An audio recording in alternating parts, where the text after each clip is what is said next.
Well, one of the topics that's come into conversation quite a bit this campaign season, there's been accusations of extreme voter fraud.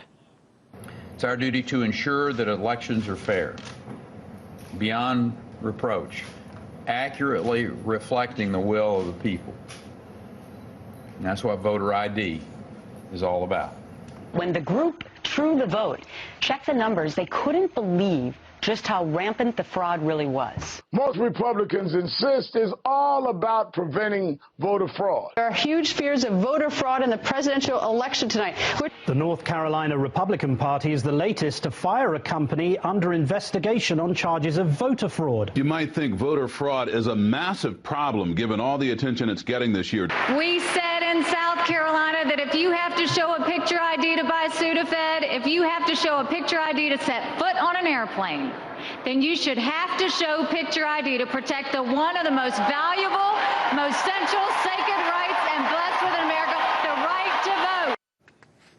Well, many of these claims have proven to be virtually non-existent. It turns out there has been some voter fraud. It hasn't been rampant, but it also hasn't been by sneaky liberals voting multiple times or by undocumented immigrants illegally registering to vote. The latest case involves this man, 23-year-old Colin Small, charged with tossing completed registration forms into a trash bin in Harrisonburg, Virginia. But instead of appearing before a grand jury, prosecutors decided they wanted to wait a little longer to get some more information from him. So they found out Small was actually working for a longtime GOP operative, Nathan Spruill, who ran Strategic Allied Consulting, the firm where Small was working.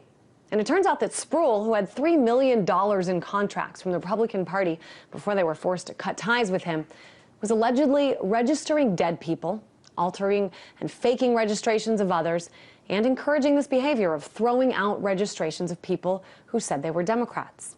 So all these things Republicans have been alleging they've actually been doing, at least in the case of this firm, Strategic Allied Consulting, now under serious criminal investigation. Much of their work registering voters took place in Colorado, Nevada, Virginia, and Florida, all expected to be very close contests.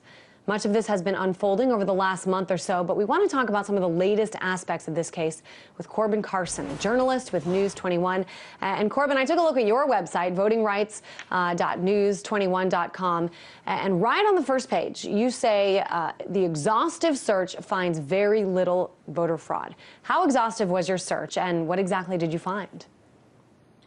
Well, as part of News 21's investigation into voting rights this year, we wanted to add hard data to the highly partisan debate about voter fraud, whether it is affecting elections and if the new voter ID laws could be stopped by the fraud we found. So over the course of our 8-month investigation, we sent out thousands of public records requests to secretaries of state, all the attorney generals, and in some cases, we had to go county by county. And as you know, there's over 3,000 counties in the United States. And what we found was, over the course of 12 years, was 10 cases of voter impersonation, which is the only type of fraud that can be potentially stopped by the new voter ID laws. You said 10 cases? That's correct, 10 cases. Put this in like a perspective. Well, with 146 million votes cast during that time, that would represent 1 in about 15 million votes. Wow. So and this is a huge problem in our country, according to quite a few people. Let's talk, Corbin, about this case we just spoke of in the introduction, registration cards being dumped. How big of a crime is this? Well, one of the other things that we noticed, other than that voter impersonation was small, was we did realize that there was a terminology problem, that a lot of crimes that were happening in elections were being termed voter fraud. So what we did with all the data that we had coming in was we separated the cases into different categories, one of which is registration fraud. And what we found was registration and absentee ballot fraud made up just under 40% of the cases that were reported to us. Talk a little bit about the irony here that this case, a conservative group, and yet it's conservative groups, you know, they were doing what they were accusing others of doing.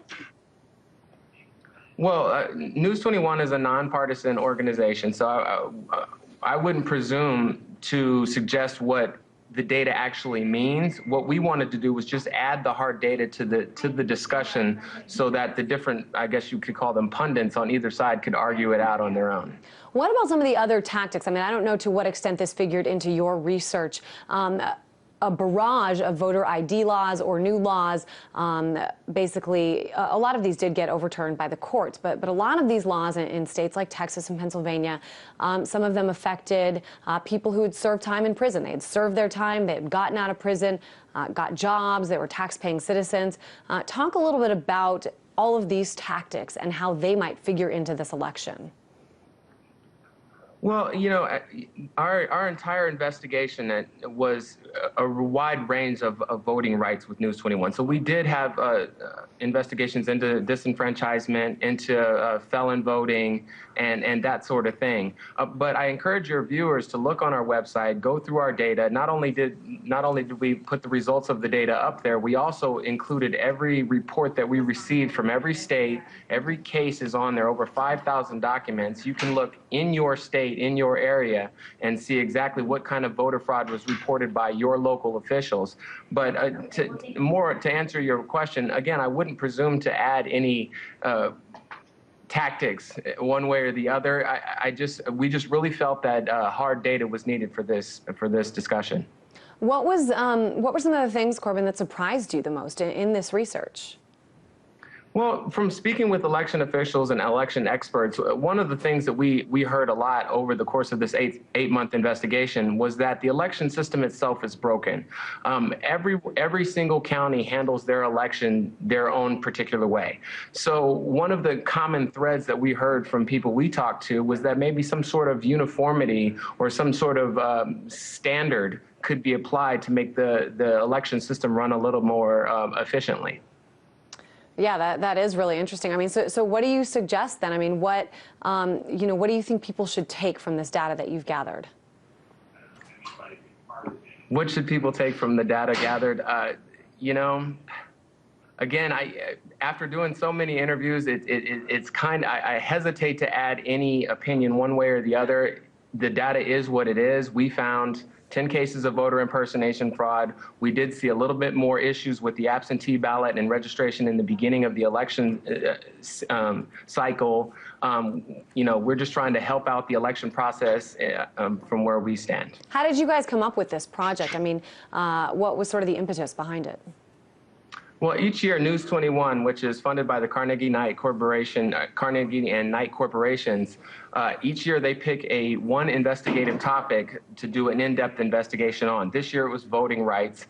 And as you know, working in the media, we don't normally get a lot of time to turn a story. And so to have the luxury of 8 months and, a wide team of investigators. We had 24 journalism students. We're a student organization from the best journalism schools from around the country that helped out these different projects. It was really wonderful to be able to work and go so far in depth in this situation. And our project has been widely accepted by the media. It's been in the New York Times and Huffington Post, et cetera. Well, no matter what, I know you guys are nonpartisan, but no matter what, this has been a hugely significant issue during this election season and a very important project that you guys worked on. Corbin Carson, journalist at News 21 in Arizona. Thanks so much.